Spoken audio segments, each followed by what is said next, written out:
देखिए ये जो इतनी आप देख रहे हैं कि 5 महीने से कितनी जबरदस्त मेहनत चल रही है। ये जो इतनी मेहनत चल रही है वो ऐसे कोई चल रही है, वो बच्चों के लिए तो चल रही है। ये मोमिन मलिक का वादा है, मोमिन मलिक बच्चे देगा, मोमिन मलिक बच्चे देगा इधर को। लेकिन गुलाम हैदर को भी मेरी इंस्ट्रक्शन को उसकी एक शर्त है, बिल्कुल, कि गुलाम हैदर के बच्चों को दिलवाना मोमिन मलिक का वादा है पूरी दुनिया से, वो दिलवा के रहेगा।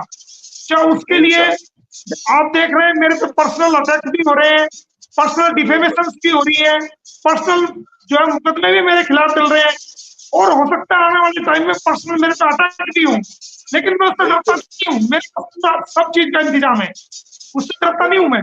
मैंने यहाँ तक कह दिया कि जब मेरा सवा सत्यानाश हो जाए, एक तो नाश होता है नाश, एक होता है सवा सत्यानाश, मैं मिट्टी में भी मिल जाऊंगा ना, मिट्टी में मिला भी मैं गुलाम हैदर के बच्चों को ये वादा कर रहा हूँ कि गुलाम हैदर के बच्चों को गुलाम को दिलवाऊंगा और सीमा हैदर को जेल कराऊंगा। ये मैंने कसम खाई हुई है। सैल्यूट है सर, सैल्यूट। दुनिया की कोई ताकत उसको जेल जाने से नहीं बचा सकती, और दुनिया की कोई ताकत उसके बच्चों को उसको गुलाम को दिलवाने से नहीं बचा सकती। मेरी मुझे परवाह नहीं। मैंने जो बीड़ा उठा लिया, मैं जिद्दी हूँ, मैं बचपन से ही ऐसा हूँ। जो चीज की जिद मैंने लगा ली, और मेरी जिद जायज जिद है, नाजायज जिद नहीं है। मेरी जिद इंसानियत की जिद है, इंसानियत की जिद नहीं है। मेरी लड़ाई इंसानियत की लड़ाई है, मेरी लड़ाई हक की लड़ाई है। अगर मैं मिट्टी में भी मिल गया ना, मिट्टी में भी मिल गया, अगर मैं भिखारी बन गया ना, सारी दुनिया का मेरा जो पैसा, धन दौलत, जमीन सब कुछ भी खत्म हो गया, मैं ये कह रहा हूँ अगर मेरे हाथ में कटोरा भी आ गया ना, मैं जब भी जो है गुलाम हैदर के बच्चों को गुलाम को दिलवाऊंगा। ये मोमिन मलिक का सारी दुनिया को आपके प्लेटफॉर्म से वादा है, ये जिद है मेरी, ये मोमिन मलिक की जिद है। तो मैं ये कह रहा था कि मजिस्ट्रेट साहब उसको फिर जो है राहदारी रिमांड देंगे, ट्रांजिट रिमांड 2 दिन का या 24 घंटे का। तो फिर उसको पकड़ के जो दूसरे स्टेट की पुलिस का जो पुलिस स्टेशन है और उसका जो इलाका मजिस्ट्रेट है, वहां उसको पेश किया जाएगा, और उसके बाद रिमांड 1 दिन का 2 दिन का दिया जाएगा। रिमांड के दौरान उससे पूछताछ की जाएगी, रिकवरी की जाएगी, फिर उसको दोबारा पेश करके और मजिस्ट्रेट साहब उसको जेल भेज देंगे जब तक चालान नहीं आता। लेकिन सीमा हैदर वाले मामले में क्या हुआ है, ऐसा कुछ भी नहीं हुआ। अगर बल्लभगढ़ से उसको पकड़ा गया था, उसकी कोई भी सूचना मैंने 3-4 जो बल्लभगढ़ के पुलिस स्टेशन है वहां पता किया, कोई सूचना वहां पर उसकी नहीं दी गई। ना ही बल्लभगढ़ के अंदर उस सीमा हैदर का कोई मेडिकल कराया गया, ना उन बच्चों का मेडिकल कराया गया, ना उसको बल्लभगढ़ इलाके का जो मजिस्ट्रेट था हरियाणा का, ना उनको वहां पर पेश किया गया। इसीलिए तो ये लोग फंसे हैं, आप समझो। ये तो चलो उन्होंने लैप्स कर दिया, तो मैं मेरे ये क्योंकि सीमा हैदर जो ना पाकिस्तान की है, वो मेरे भारत की पुलिस है, तो मैं उनके खिलाफ कोई एक्शन नहीं ले सकता, क्योंकि मेरी मजबूरी है, क्योंकि वो मेरे भारत की पुलिस है। लोग कहेंगे फिर भाई पाकिस्तानी उसके लिए अपने भारत की पुलिस का ये कर दिया वो कर दिया, तो मैं कोई एक्शन नहीं ले रहा। अगर मैं एक्शन ले तो सारे सस्पेंड हो जाएंगे, लेकिन मैं अपनी केस को मजबूत जरूर किया है। और इसीलिए जो फरीदाबाद में जो तारीख लगी हुई थी, इसलिए लगी हुई थी ताकि ये चीजें कोर्ट के सामने आती। इस मामले में जो धर्म परिवर्तन किया गया है, इसमें सीमा हैदर को, उसके भाई को और उन तमाम लोगों को मैं जो है जेल के अंदर कराऊंगा जिन्होंने बच्चों का धर्म परिवर्तन किया है। तो ये कानूनी चीजें हैं, ये कानूनी चीजें हर इंसान के समझ में नहीं आती, इन पे देखना पड़ता है, बारीकी से समझना पड़ता है, तब जाकर के उसी हिसाब से कानूनी स्टेप लेने पड़ते हैं। जी अच्छा, जो मेरा सेकंड सवाल था, फयाज भाई भी आ गए, आपने इसी में जवाब मुझे दे दिया। मोमिन सर, मैं ये कह रहा था कि जो सेक्शन 34 है आईपीसी का, अकॉर्डिंग टू लॉ के जो act done by server person, ठीक है, इन अ कॉमन इंटेंशन, तो इसके अंदर नितरपाल की पूरी फैमिली आती है और एपी सिंह भी आते हैं।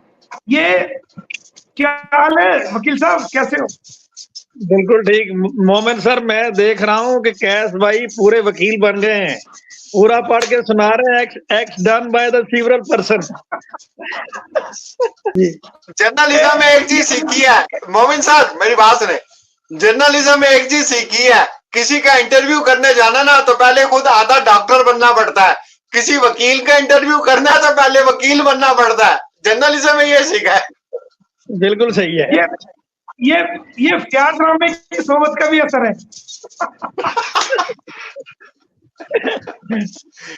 बहुत तो शुक्रिया सर ये सेक्शन 34 जो है वो भी चार्जशीट आने के बाद ही लगेगी इनके ऊपर।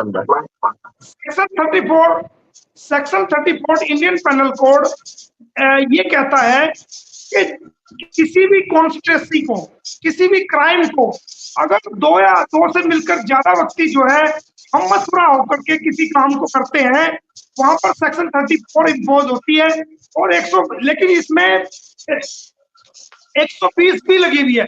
120 भी का भी वही रोल है, वही डेफिनेशन है कि अगर 2 या 3 व्यक्ति मिलकर के उसमें पूरे पूरे क्राइम में शामिल हो, यानी कि मिसाल के तौर पे 4 आदमी होते हैं, एक आदमी गली के ऊपर खड़ा हो गया कि मैं ये देखूंगा कहीं पुलिस तो नहीं आ रही, कहीं कोई इंसान तो नहीं आ रहा। दूसरा आदमी गेट पे खड़ा हो जाए कि मैं यहाँ देखूंगा, भाई तुम्हें वार्निंग कर दूंगा कोई आ रहा है कि नहीं आ रहा। तीसरा आदमी जो है वो घर के अंदर एंट्री कर जाए कि यहाँ मैं स्पॉट करूंगा, और चौथा आदमी जाके मर्डर कर दे। तो जो गोली चलाएगा, जो चाकू से मारेगा, जो मर्डर करेगा, उसने तो किया ही किया। लेकिन 120 टीम में जो दरवाजे पे खड़ा है, जो गली के बाहर खड़ा है, जो पूरे क्राइम में शामिल है, वहां पर सेक्शन 34 और 120 भी जो है लोगों पर भी लागू, कि इनका भी हत्या में, इनका भी मर्डर करने में पूरा पूरा रोल अदा इन्होंने किया है, किरदार अदा किया। सबसे पहली गलती ये करी कि एक वकील होते हुए रघुपुरा के अंदर एक रिलीजियस प्रोग्राम ऑर्गेनाइज किया, और वहां पर पाकिस्तान की नेशनल बच्चों जो बाई बर्थ मुस्लिम है, पाकिस्तानी है, पाकिस्तानी नेशनल है, उन बच्चों का धर्म परिवर्तन जो है, इसके बोले भैया ने स्पेशल प्रोग्राम ऑर्गेनाइज करके, स्पेशल जो है पंडित जी बुला करके, लोग इकट्ठे करके उसको जो है उसका धर्म परिवर्तन किया। और उसको करने के बाद मीडिया में उसको जो है वायरल किया, उसको पब्लिश किया। ये उससे भी बड़ा गुनाह। देखो, हम वकील हैं, हम एडवोकेट एक्ट के अकॉर्डिंग जो है वो बाउंड है, हमें शोभा नहीं देता कि हम किसी को धर्म परिवर्तन कराएं। कोई अपनी मर्जी से करना चाहता है तो उसका एक कानूनी तरीका है, सरकार ने कानूनी तरीका बनाया है, भारत सरकार ने, उसके तहत आप कर सकते हो। लेकिन नाबालिग बच्चों का बिना बायोलॉजिकल फादर की कंसेंट के बिना किसी भी सूरत पर बच्चों का धर्म परिवर्तन नहीं किया जा सकता। एक सबसे बड़ी गलती तो वो वहां फंसा हुआ है कि जो बच्चों का धर्म परिवर्तन कराया।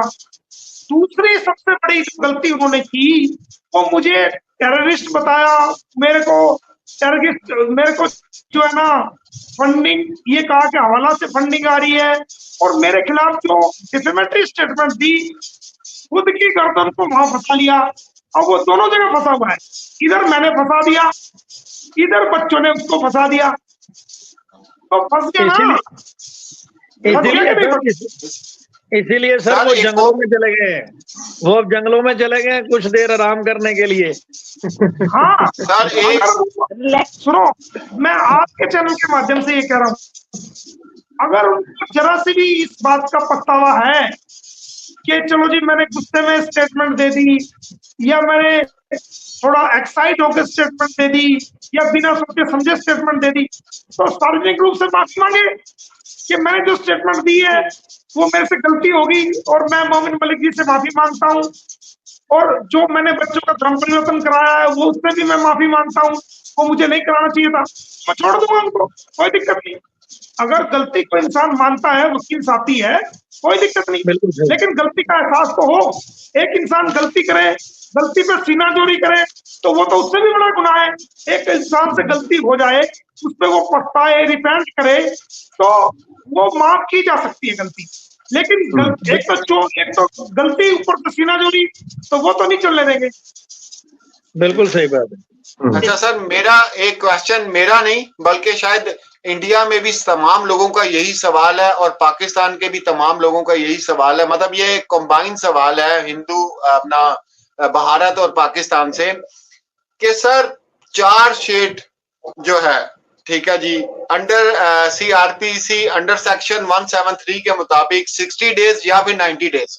अब सवाल जो परेशानी का बायस बनता है मोमिन सर, वो ये बनता है कि मैं सिर्फ ये पूछना चाह रहा हूं, क्या इसके ऊपर भी कोई केस बन सकता है पुलिस पे कि इतना लेट हो गया, इतनी चार्जशीट नहीं आएगी तो केस किस तरह आगे मतलब ये फर्दर चल सकेगा? जैसे आप बता रहे हैं, आपने जितनी सेक्शन हमने डिस्कस की हैं, आप कह रहे हैं कि कैस भाई वो चार्जशीट आएगी तो होगा, तभी होगा ना। तो सर जब मेन चीज ही इतनी डिले है तो इनके ऊपर भी केस हो सकता है कि नहीं, ये जो डिले करवा रहे हैं चार्जशीट को?